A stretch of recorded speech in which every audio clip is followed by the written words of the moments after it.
ଐତିହାସିକ ପାଣ୍ଡବଘାଟ ବାରୁଣୀ ମେଳା ଅନୁଷ୍ଠିତ। ଶ୍ରଦ୍ଧାଳୁଙ୍କ ପିତୃପୁରୁଷଙ୍କୁ ପିଣ୍ଡଦାନ, ଲକ୍ଷାଧିକ ଶ୍ରଦ୍ଧାଳୁଙ୍କ ଭିଡ଼। ଐତିହାସିକ ପାଣ୍ଡବଘାଟ ବାରୁଣୀ ମେଳା ଅନୁଷ୍ଠିତ ହୋଇଯାଇଛି।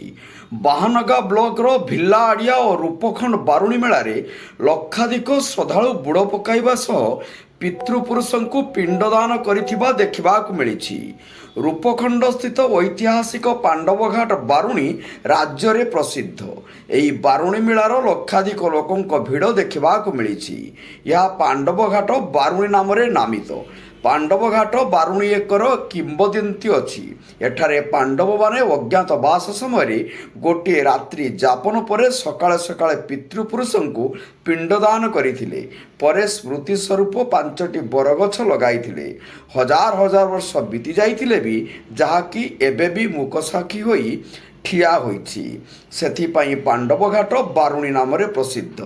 ସେହିଦିନଠାରୁ ଏଠାରେ ପିତୃପୁରୁଷଙ୍କୁ ପିଣ୍ଡଦାନ କରିବାର ବ୍ୟବସ୍ଥା କରାଯାଇଛି।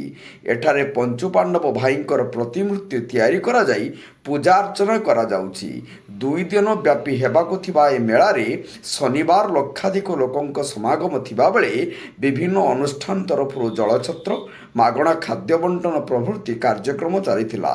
କମିଟି ପକ୍ଷରୁ ଶ୍ରଦ୍ଧାଳୁଙ୍କ ପାଇଁ ସୁରକ୍ଷା ବ୍ୟବସ୍ଥା କରାଯିବା ସହ ଶାନ୍ତି ଶୃଙ୍ଖଳା ବଜାୟ ରଖିବାକୁ ପ୍ରୟାସ ଜାରି ରହିଛି। ପୋଲିସ ବିଭାଗ ତରଫରୁ ମଧ୍ୟ ଉପଯୁକ୍ତ ସୁରକ୍ଷା ବ୍ୟବସ୍ଥା କରାଯାଇଛି।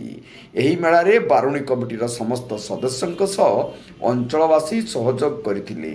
ବାହାନଗାରୁ ଶିଶିର ରୋୟଙ୍କ ରିପୋର୍ଟ, ଜନତା ଏକ୍ସପ୍ରେସ। ପରିଚୟ ଟିକେ ସଭାପତି ପାଣ୍ଡବଘାଟ ବାରୁଣୀ କମିଟି ଲୋକ। ଆଜ୍ଞା।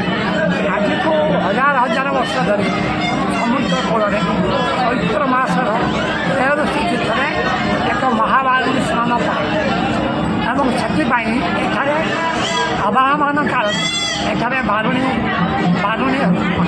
ହୋଇ ଆସୁଅଛି। ହଜାର ହଜାର ଶ୍ରଦ୍ଧାଳୁ ବହୁତ ସମୟରେ ପୁରା ସମୁଦ୍ରରେ ସ୍ନାନ କରିବା ପାଇଁ ଯାଆନ୍ତି ଏବଂ ତାଙ୍କର ପିତୃପୁରୁଷମାନଙ୍କୁ ଶ୍ରାଦ୍ଧ ଦେଇଥାନ୍ତି। ଶ୍ରାଦ୍ଧ ଦେବାରେ ମଧ୍ୟ ଏକ ଉଦ୍ଦେଶ୍ୟ ଅଛି।